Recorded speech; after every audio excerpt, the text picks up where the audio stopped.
नीति वाक्यमृत ग्रंथ में दूत समुद्देश्य में यहाँ पर समझा रहे हैं कि दूत का क्या कर्तव्य है और अपने देश की रक्षा कैसे करना चाहिए। ये सारी विधि इस परिच्छेद में समझा रहे हैं।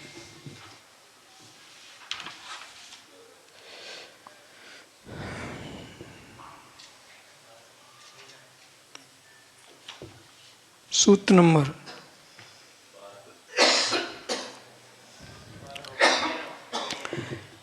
2 से वीर पुष्पवार्ता शूर प्रशांतरतम दूतान पश्चेत। जो विजयी है मतलब जीतने की इच्छा रखता है, वो स्वयं को बहादुर सैनिकों से घिरा रहकर बहादुर सैनिकों से घिरा रहना चाहिए।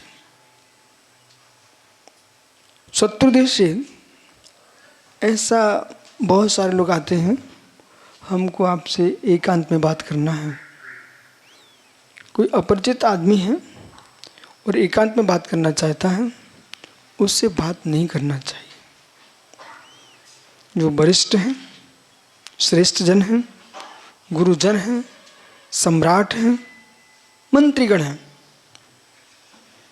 उन्हें अपरिचित पुरुष से कभी भी एकांत में बात नहीं करना चाहिए, वो चाहे पुरुष हो चाहे स्त्री हो। और स्त्री तुम्हारी परिचित भी क्यों ना हो, अचानक एकांत बात करना चाह रही है, यदि आप नीतज्ञ हो, कुशल पुरुष हो, एकांत में किसी भी स्त्री से बात ना करें। संसार की सबसे बड़ी संपत्ति शील है और प्राण है। शील है और प्राण है। स्त्री शील हरण का दोष लगा करके तुम्हारा सर्वस्नाश कर देगी और भिन्न पुरुष आकर के तुम्हारे प्राण का हरण भी कर सकता है। अभी एक नेता की हत्या हुई है कुछ दिन पहले, आप सब तुरंत भूल जाते हो वो कैसे हुई है। 4-5 लोग आते हैं, ओम नमः सिद्धिव्यास की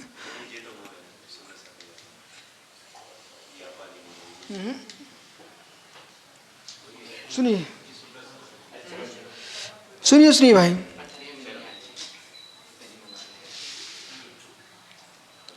तो वहां पर क्या हुआ, पंडित जी राकेश 4-5 लड़के आते हैं, वो उनकी घंटी बजाते हैं। उनने सहजता में घंटी गेट खोल दिया। गेट खोला तो बड़े प्रेम से वो बैठते हैं, 2 बातें होती हैं, वो तुरंत ही खड़े होकर के वो गोली मार दी, वो भाग गए।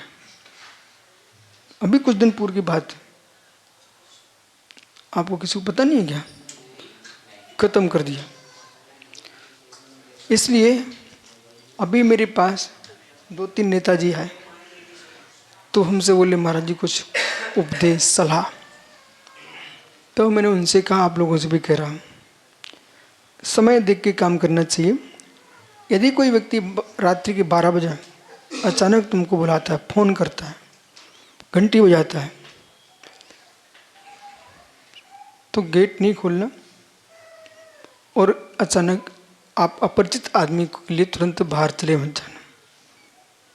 यदि मित्र भी रात्रि के 12 बजे बुलाता है तब भी आपको टाल देना चाहिए। बोले क्यों?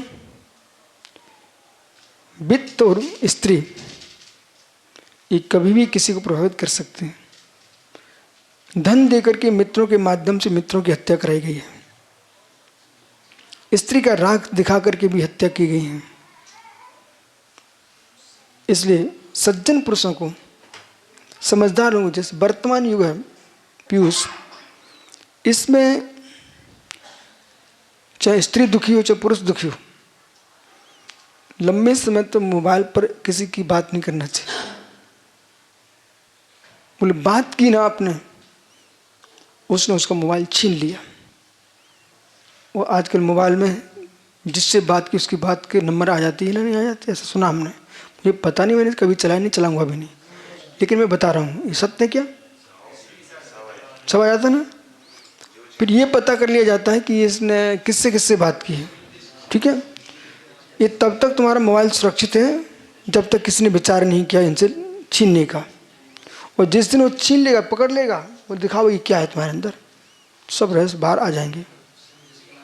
और परिणाम ये होगा, आपकी दया आप पर भारी पड़ जाएगी और लोग ये कहेंगे कि ये आदमी इनसे मिला हुआ है। जब बड़ी घटनाएं घटती हैं तो आजकल मोबाइलों से लोग पकड़े जा रहे हैं। बड़ी घटनाएं घट रही है, मोबाइलों से पकड़े जा रहे हैं। इसलिए अपन को सावधानी पूर्वक, आप सबसे मेरा कहना है, तुम्हारे कमरे में मोबाइल रखा हुआ है। तो अभी मैं बम्बई जा रहा तो रास्ते में लोग बातें कर रहे थे आपस में, तो हमने सुन लिया था। मैं बहुत पढ़ाई करता हर प्रकार की, वो बात क्या करते, मोबाइल कभी बंद नहीं होता, ऐसी बातें कर रहे थे। आपने बंद करके रखा तभी वो बंद नहीं है। यदि तुम्हारे कमरे में मोबाइल है, वो बहुत चालाक है। बंद होने पर भी आपकी दृष्टि में बंद है, वो सब कुछ तुम्हारे कमरे की बातें भर रहा अंदर। और यदि जिसका केंद्र इसका है, वहाँ पर सब सारी बातें भेज रहा है।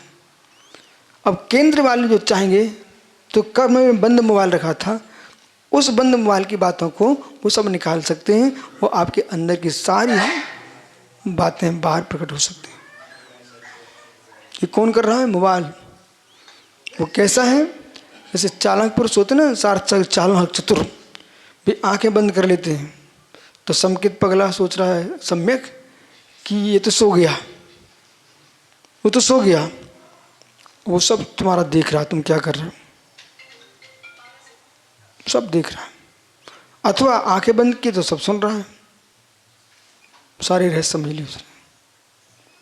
इसलिए राजनीति नीति शास्त्र कह रहा है कि आपको ये नहीं सोचना चाहिए है कि कोई सो गया है, बगल में तुम्हारा सगा भाई भी क्यों ना सो रहा हो, तब भी तुमको सावधानी से जीना चाहिए।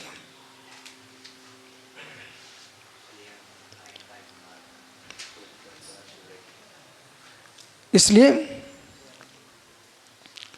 मतलब सुनो मैं क्या बोल रहा था कि व्यक्ति को सावधानी जीना चाहिए। जिनके साथ तुम्हारे साथ फेरे पड़े हैं उनमें भी शत्रुता हो जाती है। जिनके पेट से तुम जन्मे हो उनमें भी शत्रुता हो जाती है। जिनके साथ तुम एक साथ एक कटोरे में दूध रोटी खाई है उनसे भी शत्रुता हो जाती है। जिनने तुम्हें दीक्षा दी है उनसे भी शत्रुता हो जाती है। इसलिए अपने परिणामों की मित्रता को देखो और संभल के जियो, सावधानी से जियो, ये नीति कह रही है।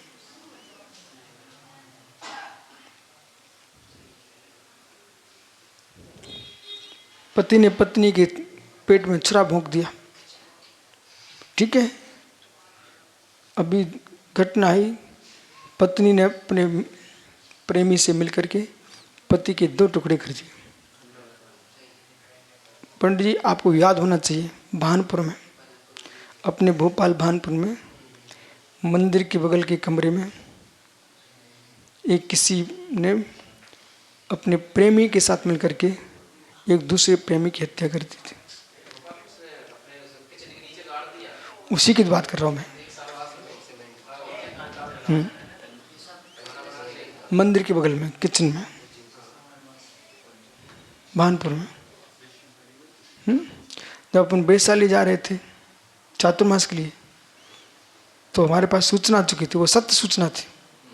कुछ लोगों ने उसको ढक के रखा था, पर सत्य सूचना यही थी, वहां पर भी किसी ने किसी को मार दिया था। तो वो डरा रहे थे, ऐसा हो गया था। पर वो डरने का विषय इसलिए नहीं था, लोग हमसे कहते भानपुर में नहीं ठहरना। मुझे उसी कमरे में ठहराया गया एक दिन और मैं पूरी दोपहर उसी कमरे में रहा। वो तो बाद में मालूम चला कि यहाँ पर ऐसा हो गया था। ऐसे वैशाली में क्या था, कोई था पुजारी वगैरह जो भी हो, तो उनका आपस का राग प्रेम रति भाव उससे क्लेश हो गया, एक हेतु। दूसरा हेतु यह है, किसी घटना को देख करके आपको सावधान तो होना चाहिए पर भयभीत नहीं होना चाहिए, अन्यथा कभी तुम कार्य नहीं कर पाओगे। सावधान रहना चाहिए, भयभीत नहीं होना चाहिए। इसका मतलब क्या होता है? इसका मतलब ये होता है कि भाई रावण ने इतने शत्रुओं को मार डाला दिया रावण ने, तो उससे लक्ष्मण भयभीत हो जाए, राम भयभीत हो जाए तो अपनी सीता को वापस नहीं ला पाएंगे। अरे रावण ने जिसको मारा है वे राम नहीं थे, रावण ने जिसको मारा वो लक्ष्मण नहीं थे, समझिए ना। ऐसे ही वही रावण जिस चक्ररथन को उसने चलाया उस चक्ररथन से लक्ष्मण के हाथों से मृत्यु को प्राप्त हो गया। ऐसे पीयूष इस नीति पर मैं जीता हूं, इस नीति पर मैं जीता हूं। कैसा? लोग हमसे कहते महाराज जी वहां पर नहीं जाना। जैसे मैं सोलापुर गया तो मुझे भयभीत कर दिया गया कि सोलापुर आप नहीं जाना, चातुर्मास मत करना। मैंने क्यों? बोले वहां पर साधु को मंदिर से भगा दिया था, वो कोई पानी नहीं पिलाएगा आपको। मैंने कहा ठीक है, नहीं पिलाए कोई बात नहीं है। तो मैंने बुद्धि लगाई। रावण ने बहुत सारे शत्रुओं को मारा पर वो लक्ष्मण नहीं थे, तो उन्होंने बहुत सारे महाराजों को भगाया पर विशुद्ध सागर नहीं थे।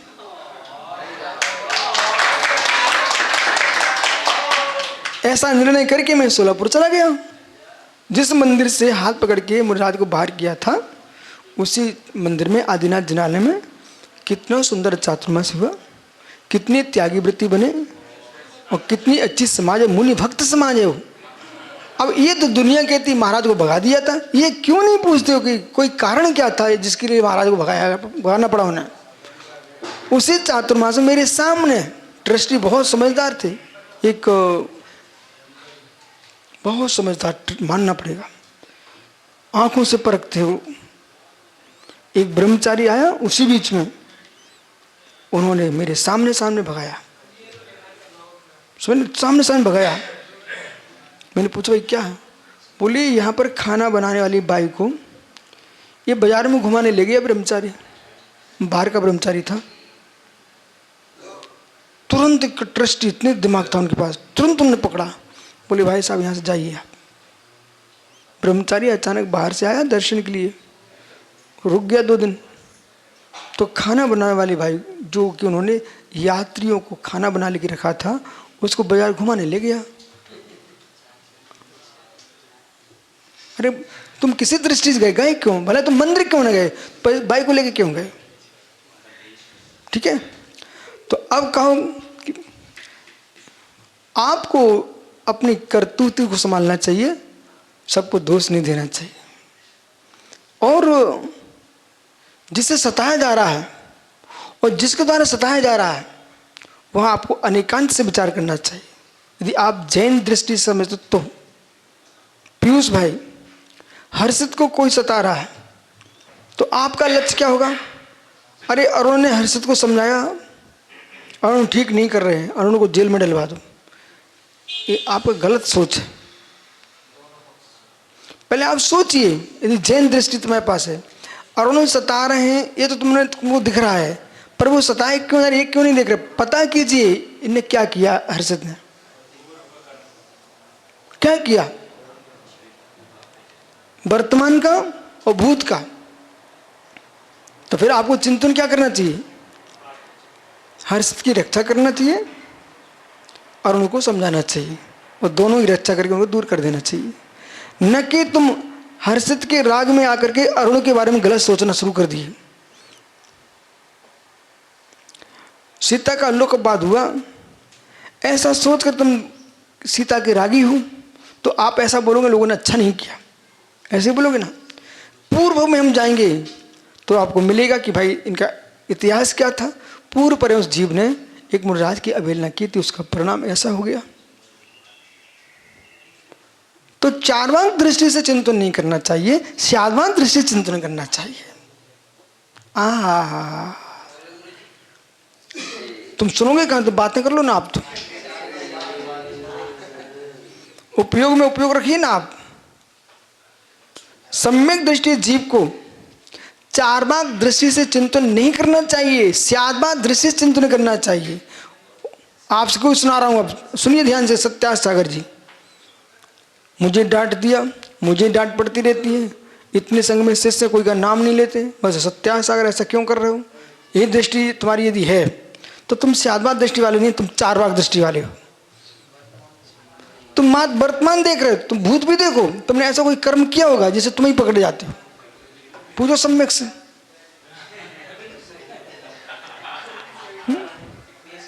हमारा समकित सागर बोलता है बेचारा कितना करुणा का पात्र है कि हल्ला तो दुनिया के नाटक सब करना जानते हैं, लेकिन पकड़ा वही जाता है। बोले क्यों? उसका पुण्य छीन है बेचारे का। पर पुण्य छीन ऐसा कहा कि टाल भी नहीं सकते बेटा।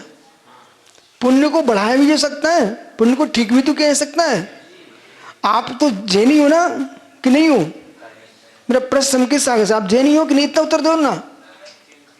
आप जैनी हो कि नहीं, इतना पूछ रहा हूं। हाँ ना बोलो, जैनी हो ना? यदि आप जैनी हो तो जैनी तो सात बात कौशल होता है। वो ये जानता है संकुण, उत्कर्षण, अपकर्षण, उदय, उदीर्णा, सत्य, निवृत्ति, विकाचित, ये सब तो आप मानते ना। तो क्या ये बालक अपनी प्रवृत्ति का संकलन नहीं कर सकता?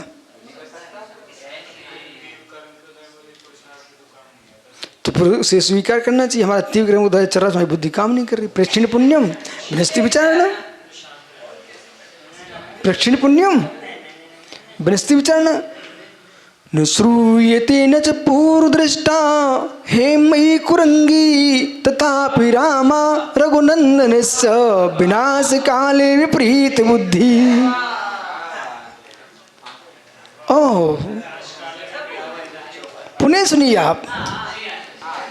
न श्रूयते न च पूर्वदृष्टा हे मयि कुरंगी तथापि रामा रघुनंदनस्य विनाश काले विपरीत बुद्धि।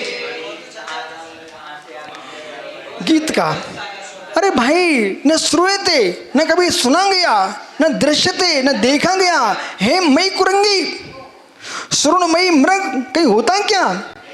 फिर भी तथापि रामा रघुनंदनस्य, फिर भी रघुनंदन की रामा सीता को सोने का मृग चाहिए था, और राम लेने चले गए, रावण उठा ले गए सीता को। विनाश काले विपरीत बुद्धि।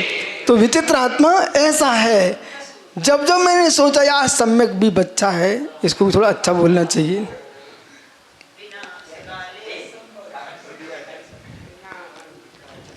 अब सभी मुझे शांति सुन रहे हैं, एक सत्यार्थी क्यों कुं कर रहा है? आइए,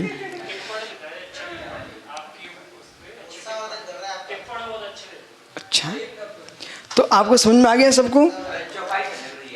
हैं?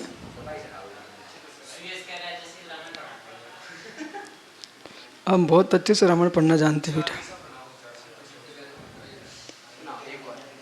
सुनो, अब वो समय पर सुनाना पड़ता है। आइए, तो क्या बोले? इसे त्वापी, ये सतो अथवा केवल मोपच्छेद बी पुरुष, ये 13वां सूत्र चल रहा ना। तो बी पुरुष आवरता, तो विजयुप से स्वयं बहादुर है, ऐसे सैनिक से घिरा रह करके। जब भी शत्रु आए, पंडित जी एक दूत आया मेरे पास भीलवाड़ा में। हाँ, दूत का मतलब होता है समाचार वाहक, खबरी, खबर लेके आया दूत। सुनिए, तो वो मेरे पास दूत आया, वो हमसे कहता है मुझे आपसे एकांत कक्ष में बात करना है। अरे रोहित बैठो। तो कहता है कि मुझे एकांत में बात करना है। नहीं, हमने तो कहा कि एकांत में बात तो नहीं हो सकती, और इतनी में हमारे सारे महाराजा और आगे बैठ गए। हमने सबको बिठा लिया, बैठो सब, आपको बात जो करना है सबके सामने कीजिए। यदि मैं उसको एकांत में ले जाता तो उस व्यक्ति ने क्या किया, अपना मोबाइल चालू रखा था जिम में, और मैंने देख लिया था। लेकिन जो कुछ कहना ज्ञानी आप वो कहिए। फिर मैंने और उसको बोला, आहो ज्ञानी बोल। तो वो गुस्सा में आ गया दूत, कहता मुझे ज्ञानी मत कहिए। तो मैंने कहा, आहो ज्ञानी अज्ञानी बोल। तो हमारे श्वेत सागर ने उसको बहुत अच्छे से समझाया और भड़क गया। मैंने उसे धीरे से कहा, भाई आपने अष्ट सहस्री का अध्ययन किया है? नहीं किया, कोई बात नहीं है। आपने न्यायदीपिका का अध्ययन तो किया ही होगा ना? बोले नहीं किया। अब वो बेचारा ठंडा होने लग गया। श्री धवल, जय धवल, महाबंध जी, लब्धि सार जी, छपना सार जी, ये राज वार्तिक, श्लोक वार्तिक, अष्टसती, इन सब का आपने अध्ययन तो किया होगा ना? बेचारा बोले मैंने कहाँ से पढ़ लिया, ऐसा बोलता है। मैंने कहा, भाई जब तुझे इतना ज्ञान नहीं है तो फिर मेरे से चर्चा करने क्यों आ गए आप? मैं आपकी बात सुन रहा हूँ, आप जिसके समाचार लेके आए हो, जो इतना ज्ञाता हो उससे मैं बात करूँगा, आपसे मैं क्या बात करूँ? फिर एक और आया दूत। मैंने कहा, भाई आप निर्गंत के दूत हो, मैं निर्गंत से ही बात करता हूँ, मैं वस्त्रधारियों से इस विषय बात नहीं करता हूँ। आप पहले दिगंबर मुनि बन के आओ, या जिनने आपको भेजा उनको लेके आओ, मैं उनसे बात करूँगा। मामला हुई समाप्त। ये प्रज्ञा होना चाहिए। पर उसको हमने सामने बात करो, कमरे में नहीं लेके जाऊँगा। ये देखो यहाँ आचार्य महाराज लिख रहे हैं सोमदेव सूरी कि सैनिकों से घिरा रहकर शत्रु देश से आए हुए दूत को वीर सैनिकों के मध्य में रहकर उसे वार्तालाप करना चाहिए। अपने वीर योद्धाओं के साथ बैठ करके हमने वीर योद्धा खड़े किए। सुब्रत सागरी, श्वेत सागरी, सुप्रभ साई हमें वीर योद्धा थे। ये पिन्ने मिन्ने सब वीर योद्धाओं को खड़ा बिठा रहा। आप भी थे क्या? अच्छा, ये ब्रह्मचारी गण थे। तो क्या मान लें कि उसके, सुनिए ना, बहुत सारे लोग खड़े थे, भोपाल के लोग बच्चे थे, उन्होंने बेल्ट निकाल लिया। तो मैंने अपने ब्रह्मचारी से कहा कि भाई इसकी रक्षा करो, दूत को मारा नहीं जाता है। तो इनको नीचे छोड़ के भिजाया था। कभी ब्राह्मण की, यति की, गौ की, स्त्री की और दूत की हत्या नहीं की जाती बालक की। दूत मारने के योग्य नहीं है, उसको वापस छुड़ाया। फिर अपने स्वामी के पास पहुंचा। उसके स्वामी ने कहा, भाई अब तुम यहाँ से भाग जा, नहीं तो यहाँ ही पड़ जाएगा। फिर वहाँ से उसको भागा। इतने में लोगों ने जा कर के स्टेशन में पकड़ लिया। तब भी मैंने उसकी रक्षा करवाई। दूत को नहीं मारना चाहिए। हम जैन हैं, अहिंसक हैं। मात्र मुद्रा के मुनि नहीं है, भावों के मुनि हैं। किसी को पिटवाना, जेल में डलवाना मुनियों का धर्म नहीं होता है। मुनियों का धर्म प्राणी मात्र की रक्षा करना है। इस प्रकार समझना चाहिए। शेष आगे विचार कर।